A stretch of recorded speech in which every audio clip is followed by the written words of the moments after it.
जिलों के दौरे में जाने से पहले हेलीपैड में कृषि मंत्री रविंद्र चौबे पत्रकारों को संबोधित कर रहे हैं। तो चलिए आपको सुनाते हैं क्या कुछ कह रहे हैं रविंद्र चौबे।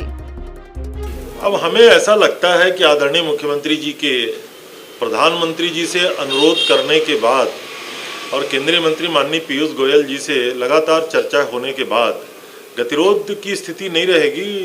माननीय मुख्यमंत्री जी के आग्रह को केंद्र सरकार स्वीकार करेगी, ऐसा हम लोगों को पूरा भरोसा है। अब देश के प्रधानमंत्री जी ने आदरणीय मुख्यमंत्री जी से कहा है कि हम मामले को दिखवाएंगे, इसका मतलब है छत्तीसगढ़ के किसानों के हितों में फैसला होने वाला है। जहां तक केंद्र सरकार के लगातार जानकारी लेने का सवाल है, छत्तीसगढ़ में धान के सपोर्ट प्राइस के बाद किसानों को राजीव गांधी किसान न्याय योजना के तहत इनपुट सपोर्ट, लागत सपोर्ट के रूप में हम प्रति एकड़ 10,000 के करीब किसानों को अदा करते हैं और वो भी तारीख तय है हमारा। पहला 21 मई को, दूसरा किस्त 20 अगस्त को, तीसरा 1 नवंबर को और चौथा किस्त अभी मार्च महीने में देने वाले हैं। तो बार बार केंद्र सरकार ये जानकारी राज्य सरकार से प्राप्त कर रही है कि आखिर ये पैसा जो दिया जा रहा है वो किस माध्यम से और किस कारण से दिया जा रहा है। हमने बड़ा स्पष्ट कहा है कि ये पैसा हमारे किसानों को केवल धान पे नहीं दिया जा रहा है। हम छत्तीसगढ़ में गन्ना पे भी इनपुट सपोर्ट देते हैं, हम मक्का पे भी इनपुट सपोर्ट देते हैं, हम सोयाबीन, अरहर, दलहन, तिलहन, कोदो, कुटकी और रागी पे भी इनपुट सपोर्ट देने का कार्यक्रम है। तो हमारे छत्तीसगढ़ की इन फसलों को विकास करने के लिए, किसानों की मदद करने के लिए हमारी योजना है।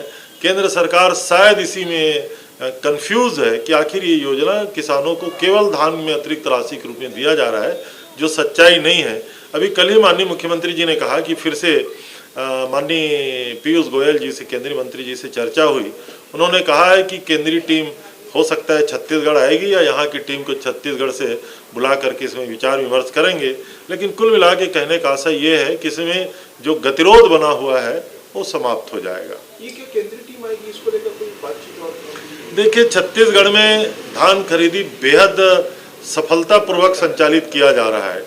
आज तारीख तक हमने 52 लाख मीट्रिक टन धान की खरीदी लगभग कर लिया है और रोज जो आंकड़े आ रहे हैं धान खरीदी का बदस्तूर जारी है। सरकार ने और आदरणीय मुख्यमंत्री जी ने किसानों की मांग पे, जो किसानों से उनके खुद के पुराने बारदाने में भी जो धान खरीदी करने का निर्णय लिया है, इससे किसान अपने बारदानों में धान ला के बेच रहे हैं। तो 90 लाख मीट्रिक टन में अगर 52 लाख मीट्रिक टन धान की खरीदी हो गई है, तो कुल मिला के बात यह है कि अगर हमारी धान खरीदी की व्यवस्था को देखने के लिए केंद्रीय की टीम आएगी तो उनको भी लगेगा कि छत्तीसगढ़ की सरकार यहाँ के किसानों के हित में कुछ बहुत अच्छा काम कर रही है। सर, ये भी भारतीय जनता पार्टी का तेवर कुछ ज्यादा नजर आ रहा है धान खरीदी की व्यवस्था को लेकर, और उनका ये भी आरोप है कि केंद्र पर किसानों को भ्रमित कर रहे हैं, केंद्र पर दबाव बना रहे हैं। इस तरह की बात को लेकर सड़क से सदन तक की लड़ाई लड़ने पूरे देश में किसानों के मुद्दे पे भारतीय जनता पार्टी बैकफुट पे है।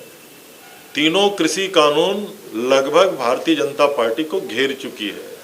राजधानी दिल्ली चारों तरफ से 38-39 दिनों से किसानों से घिरा हुआ है और छत्तीसगढ़ में भारतीय जनता पार्टी फिर से खड़े होने का प्रयास कर रही है। आंदोलन करें, मैं उनको बधाई देता हूं, लेकिन वो जितनी धान खरीदी अपने शासनकाल में मैक्सिमम करते थे उतनी धान खरीदी तो हम कर चुके। हमें तो और लगातार खरीदी करना है। वो सड़क में उतरें कि या सदन में अपनी बात कहें, हम उनका स्वागत करेंगे। किसानों के मुद्दे पे कुछ तो कहें और अपने प्रधानमंत्री जी से कहें कि छत्तीसगढ़ सरकार जो अच्छा काम कर रही है खेती, किसानी और कृषि विभाग के माध्यम से, उसको केंद्र सरकार हमारी सपोर्ट करे। आप लोगों ने किसानों की बैठक में, इसमें कल एक बार फिर किसानों की बैठक होने जा रही है जिसमें आगे लगातार किसान इस मामले को लेकर उद्वेलित हैं। छत्तीसगढ़ के किसानों को भी लग रहा है कि अगर यहाँ की चावल एफसीआई खरीदी नहीं करेगी तो धान का उठाव नहीं होगा और किसानों के सामने परेशानी हो जाएगी। इसलिए उस दिन जब बैठक हुई मंत्रालय में, तो किसानों ने कहा है, कुछ किसानों ने तो आर या पार जैसे शब्द का इस्तेमाल किया था। लेकिन आज भी हम चाहते हैं, हमें विवाद और केंद्र सरकार से टकराव जैसी कोई स्थिति नहीं है। हम उनसे आग्रह लगातार हमारे आदरणीय मुख्यमंत्री जी कह रहे हैं और कर रहे हैं।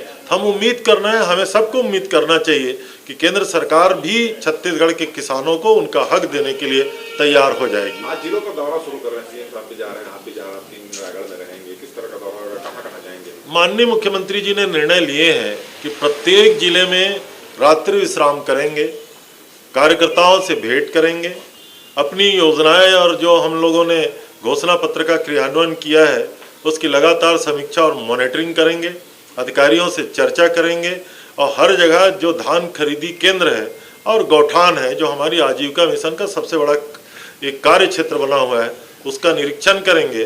अभी 5 दिन सरगुजा संभाग का माननीय मुख्यमंत्री जी का दौरा हुआ था। अब बिलासपुर संभाग का दौरा रायगढ़ जिले से आज शुरू होने जा रहा है।